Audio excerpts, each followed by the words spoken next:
As I said, good evening and welcome to Feedback. We are going to talk politics tonight. We tend to do that a good bit on this program. We're going to spend the entire half hour talking about that. Joining us tonight is our two professors from Clarion University, folks you've seen on our air before, Dr. Kevin Yenerall and Dr. Barry Sweet. We'll be talking with them, but what we're going to do right now is we're going to go ahead and get one commercial break out of the way. We're going to come back. We're going to talk about everything from campaign finance reform. I think I have Gary Condit's name on this list. Enron, you name it, we're talking about it.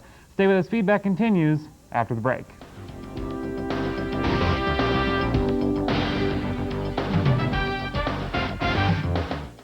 On Route 322, 1 mile east of Clarion, Bull Arena offers rock and bull every Friday and Saturday night, and a game room with 8 pool tables and arcade games.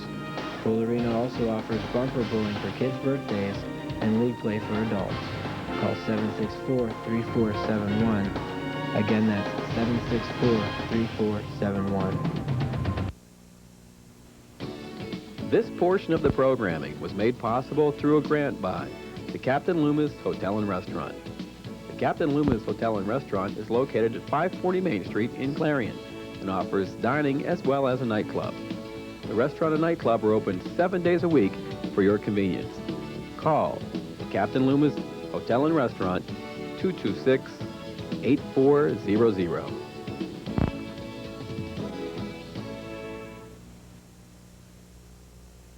Do you want complete coverage of local, state, national, and international news as it happens?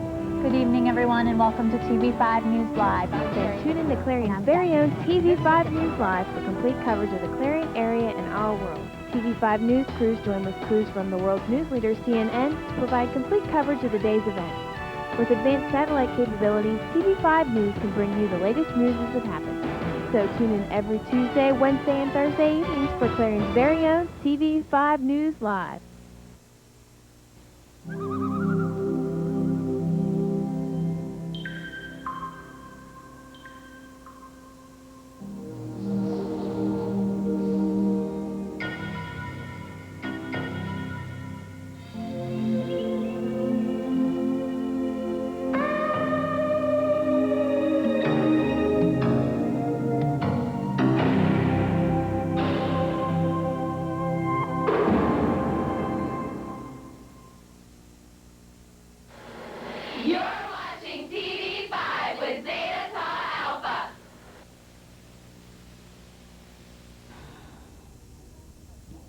Welcome back. As I said, we are talking politics. It's kind of just a free-for-all about anything and everything political tonight. It should be fun. This is the kind of stuff I enjoy. As I said, let me reintroduce my guest, Dr. Kevin Yenerall from the Political Science Department here at Clarion University, as well as Dr. Barry Sweet from the Political Science Department.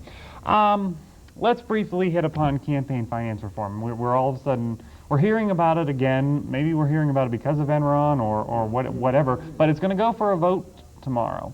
Can this pass the House and Senate? Anyone? Well, one version of the Shays-Meehan bill has already passed the Senate, and now it's over in the House. And initially, that wasn't going to get out of committee. The discharge petition was achieved, got the 218 votes they needed, got it onto the floor.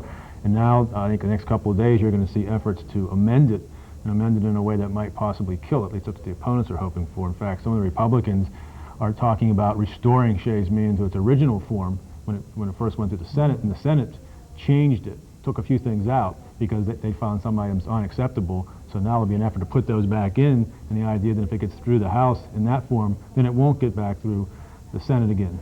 And so that's the strategy, I think. Mm-hmm. I pretty much agree with that. When you follow what's happened to campaign finance reform over the last 5 or so years, it picks up speed, and Shays-Meehan has passed the House.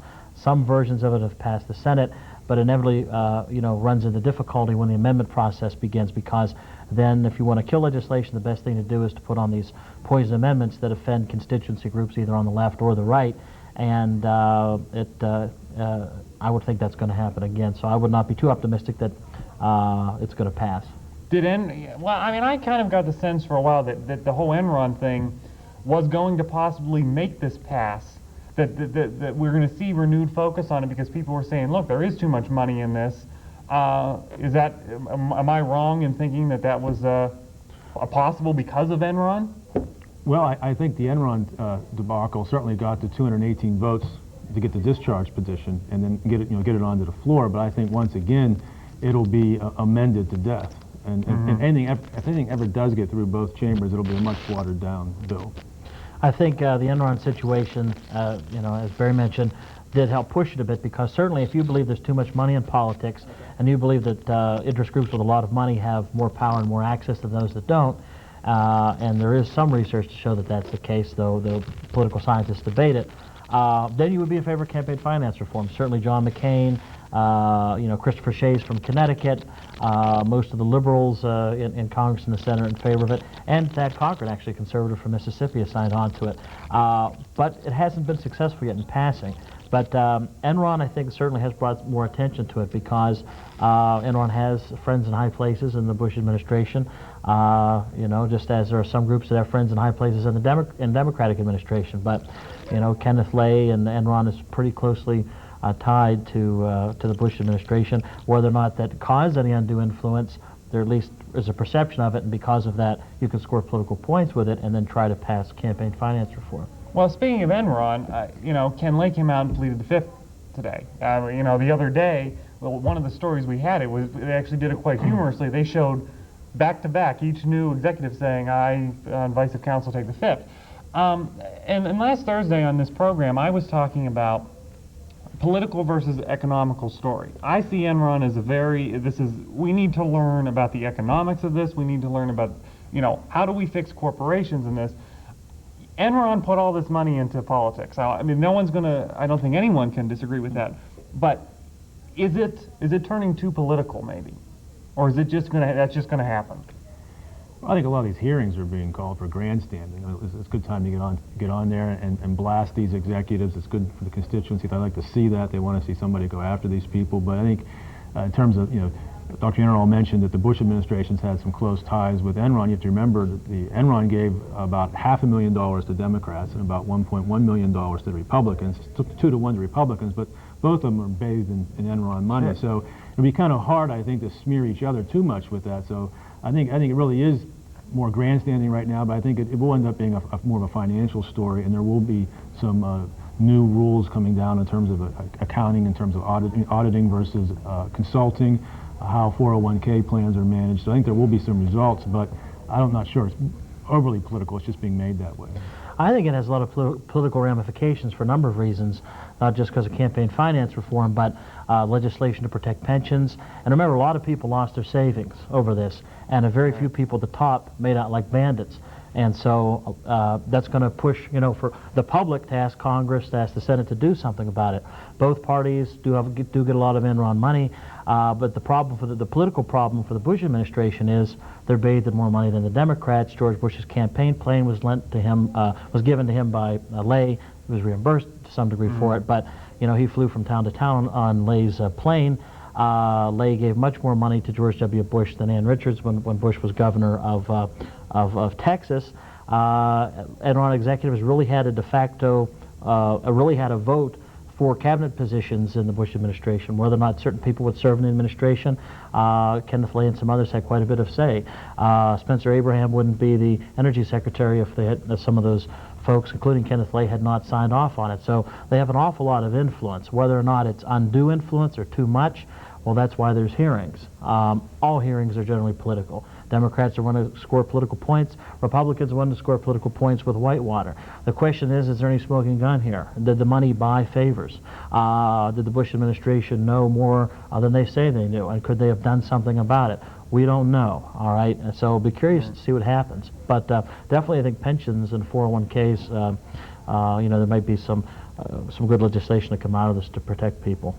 Speaking of political points, did Senator Byrd score any points the other day when he kind of sparred with Treasury Secretary Paul O'Neill about who grew up poorer? It seemed like what they were fighting about. I mean, Byrd was pretty poor, I think. Well, yeah, so was O'Neill, apparently.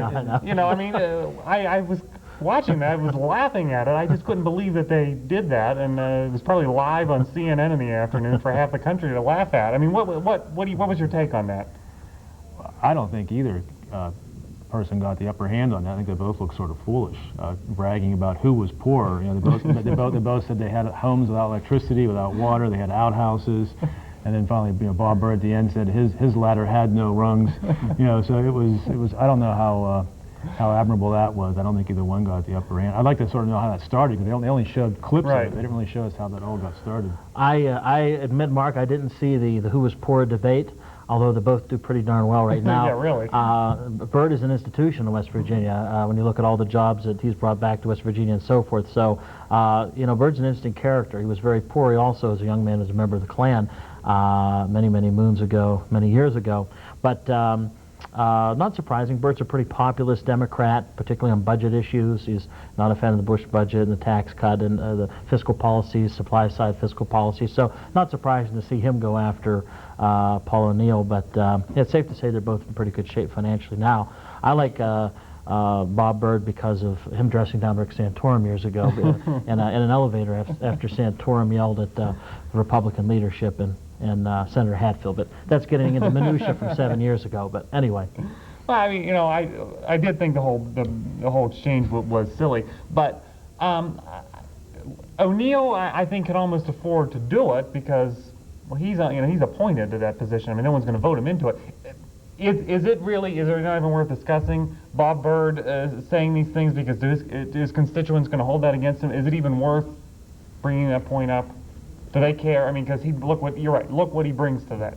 I mean, it's like West Bob Byrd, Virginia.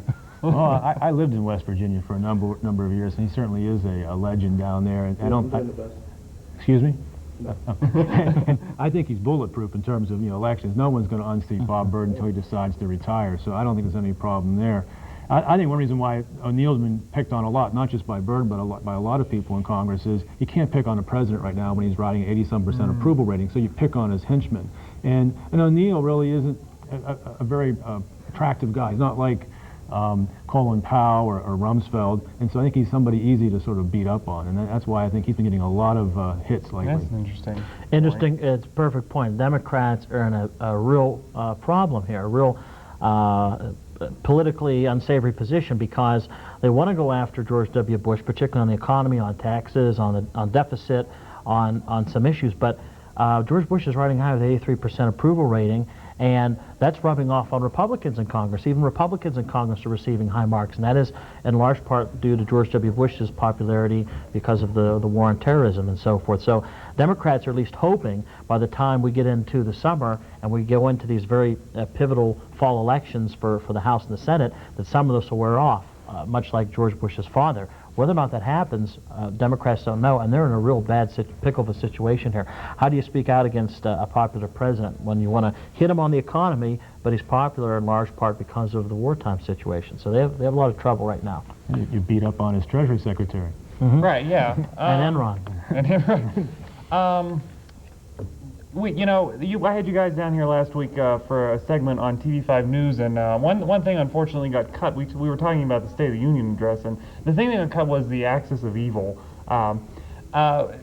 Speak to this whole concept of referring to Iran, Iraq, North Korea as the axis of evil, and I also thought it was odd in watching the opening ceremonies to see Iran was the only one who was there, for them to walk in and they showed George W. Bush sitting up there very, very stoic.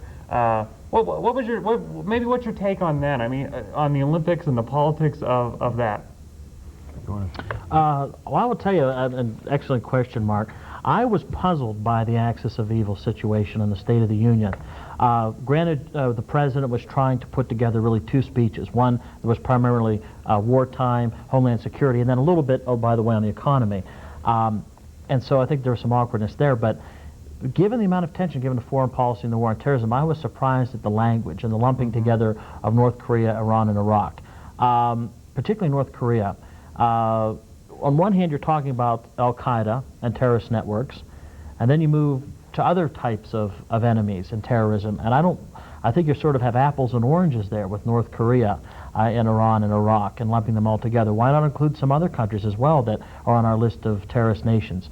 Iran is certainly on our list of terrorist nations. It also has a more moderate regime now than it did some time ago. I thought it was, you know, I'm not an elected official, but I certainly would not have made those comments about North Korea, given the you know, long-term relations in East Asia. I'm a bit perplexed by it. Madeleine Albright said that it was a bad move. Of course, a lot of people don't agree with Madeleine Albright, so what does that mean? But I was perplexed by it, but I'm not in the State Department. But I have the feeling that this is a product of the stronger, the harder line, more hawkish folks in the Defense Department, Wolfowitz, Rumsfeld, trumping Colin Powell and some others. That's my best guess on it. Okay. We're going to take a break, but I'm going to get your reaction to this in a second, Dr. Sweet. We're going to take a break. When we come back, more talking about politics. Stay with us. Feedback continues after the break.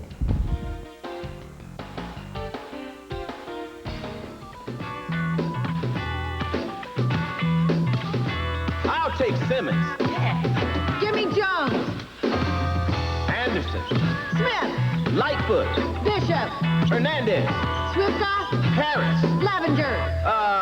Peavy. Yes! In the game of life, you've got a much better chance at getting picked for a cool job with great pay if you take algebra, geometry, and calculus. You need to know how math can improve your future. Demand it. Call NACME. We'll tell you. Wardrobe for some TV5 News staff provided by Fashion Bug, located in the Clarion Mall. Whether you're looking for junior trendy or fashion for women, they have it all with many different styles. Fashion Bug also offers a wide selection of accessories. Fashion Bug is located in the Clarion Mall, just off of exit 62 of Interstate 80. Open Monday through Saturday, 10 a.m. till 9 p.m. and Sunday from noon till 5.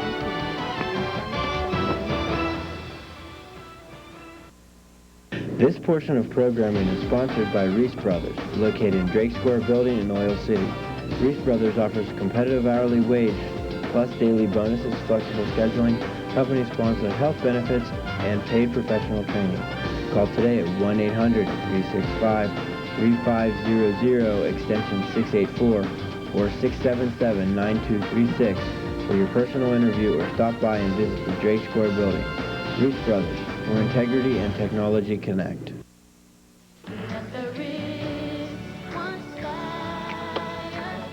Hi everybody, I'm Brandy. How would you like to give hope to millions of the world's children? UNICEF, the United Nations Children's Fund, is saving lives in over 140 countries by providing kids with medicine, clean water, nutrition, and education. With your help, UNICEF can make a huge difference in our world.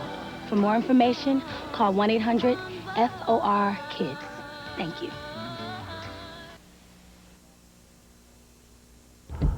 Welcome back. We are talking politics tonight on Feedback with Dr. Barry Sweet and Dr. Kevin Yenerall, both of the Clarion University Political Science Department. So before I so rudely interrupted Dr. Sweet's response before the break, your response to the axis of evil and that wording in the State of the Union address? Well, I agree with Dr. Yenerall to a great degree. I thought it was very strange and it made me a bit uncomfortable, thinking maybe the president had something in mind, you know, some additional military action, which I'm not sure in favor of at this point, at least against those three countries, but it was kind of weird to lump them together. I mean, all three of those countries certainly are involved in disruptive activity, either exporting weapons of various sorts. You know, North Korea has a weapons program, and they've been sending out ballistic missile technology. And we know that the Iranians and Iraqis are involved in activities with terrorism. But to suggest that some sort of axis of evil, like they're working together, like, you know, World War II, where you have the, you know, the Germans, the Italians, and the Japanese working together, I just don't see it that way. And I think that's an awkward way to group them together, because they're really quite different. And also, look at Iran and Iraq are historic enemies. Remember, during the 80s, they spent about 8 years, I believe, 8 or 10 years, I forget exactly how long that war lasted. I think about 8 years, 80 to 88, I believe, you know, killing each other. And so it's kind of weird to suggest now that they're somehow working together, there's some sort of axis. And then the group, North Korea in there. So I think it was a bit strange. It's made a lot of our allies uncomfortable. I think certainly these countries need to be watched, but I'm not sure, you know, and then if they take some sort of action, we should, you know, respond to it. But I'm not sure if we should do anything beyond that. Can I stick in 15 seconds on Axis, because Barry made a good point. State of the Union speeches are worked on for weeks and weeks ahead of time by the White House speech writing staff, sometimes the president's, testing ideas, ordering ideas, prioritizing, and words are chosen very carefully for particular reactions. And we know we have a reaction to the word access, or to axis, not access, axis. And the notion that these three are somehow in cahoots and working together, and that there are other countries outside this sort of sphere of evil that are all right, I think is pretty bizarre.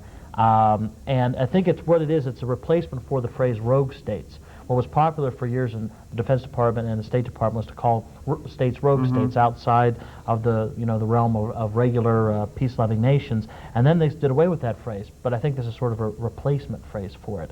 And they knew what they were doing, and they wanted a particular response, and it's pretty tough language. Okay, let's move on from the current administration, and let's go back to the man that could have been the current administration, Al Gore. He's back in the news. Fundraising, and he's out there on inside politics quite frequently. I've seen him. What's the deal here? Is Gore gearing up now? He's saying, I'm, getting back on the horse, and I'm going to try this again? Well, this might seem like a strange parallel. Maybe Dr. Yenerall will not agree, but I sort of looked at this, thinking about this. I looked at Richard Nixon. After he lost the election in 1960, then he lost the governor's race in 62. Everyone thought that he was pretty much through, and he sort of went around afterwards campaigning for people, helping to raise funds, and sort of reintegrated or ingratiated himself with the Republican Party, and then he became the 68 nominee. So maybe Al Gore, he loses the 2000 election, drops off the radar screen for a while. Now he's coming back. He's going around fundraising, helping people out. Maybe he's is grooming himself, sort of feeling the water, see what's going to happen. But that's just my guess. Maybe Dr. Yenerall has a different idea. Do you like that parallel or no? A little bit of it yes, a little bit of it no. I think there's a better chance of me losing 10 pounds and Al Gore getting the Democratic nomination again. And I say this as a Democrat, and here's why. Gore can now step into this position as elder party statesman, wise man, bearded man. He's got the beard, don't forget the beard. And a lot of Democrats feel bad for him because they say, look, the guy probably won the election and is not president. He's probably better liked now, and there's more enthusiasm for Gore now among party regulars than there was when he ran for president. The days when people ran 2 times, 3 times for the nomination, I think those are long gone. I think once you have that shot, that's your shot, and that's it. And Gore's been in politics a long time. He ran for president in '88, 2 times vice presidential candidate, and then a presidential candidate. I think the Democrats will definitely look elsewhere, but I think he'll be very good for Democrats in raising money, getting out to pivotal districts, pivotal states where there are Senate seats and House seats that are up for grabs, and that will be his role. And I would really be astonished if he goes out and makes another run. I think you'd have to see really all the top Democrats that will go out the next time fall by the wayside or have scandals for that to happen. But I think he has a great future as a spokesman for the party, an activist for the party, but and raising money for the party. I really doubt that he will run again, or particularly he would be nominated again. We're running out of time, but I do want to, I didn't brief you guys as into this, but I just thought it was off the top of my head. Pennsylvania governor's race. This is going to be big. Primary coming up. Rendell and Casey. I think you'll know where I stand when I ask a question. Does Rendell have a chance in the primary? Well, I only have a few words here because I'm not an expert in the Democratic Party like Dr. Yenerall. I think Rendell has a chance at this point. I would have thought for some reason I was watching this earlier and I thought Casey was going to walk away with it. But I think lately Rendell seems to be turning it on. I still think Casey's going to get the nomination, and I think Casey's the better choice. But I still think that Rendell, is turning it on. He's got a big war chest. Last I checked, over $10 million, and I think it's going to be a tough race. But I think Casey will squeak it out. But I'll defer to Dr. Yenerall on this. Mr. Expert. And yet I agree with mostly with everything Barry said because up until recently I thought Casey would walk away with it too. But Rendell is a charismatic individual, and he does have the base in Southeast Philadelphia, and he has a lot of money. And when he gets on the campaign trail. And he's a pretty magnetic personality. I think he's going to do better than anticipated, and I think make this a real race. I still think Casey definitely has the edge. Casey has the edge among rank-and-file Democrats, union Democrats, activist Democrats. But if Rendell can do fairly well in western Pennsylvania, maybe 15–20% or so, in all these areas where Casey's going to win big, and then still carry Philadelphia by 75 or 80%. Then he has a shot, but I definitely think Casey is the man to beat. Casey is now coming close. In fact, we were talking about this the other day, Barry and I, in terms of money with Rendell. And so because of it, I still think Casey is the favored candidate. But what you have here, Mark, is classic. Two 800-pound gorillas going at it, 2 superstars within the party, different wings of the party, and they're going to, when they scuffle, there's some shots are going to land and so forth. But I think Casey has the edge. Okay. Well, we have to end it there. We will, the governor's race should be fascinating. Thank you guys for coming in and talking to us. We will be right back to wrap things up on feedback after this.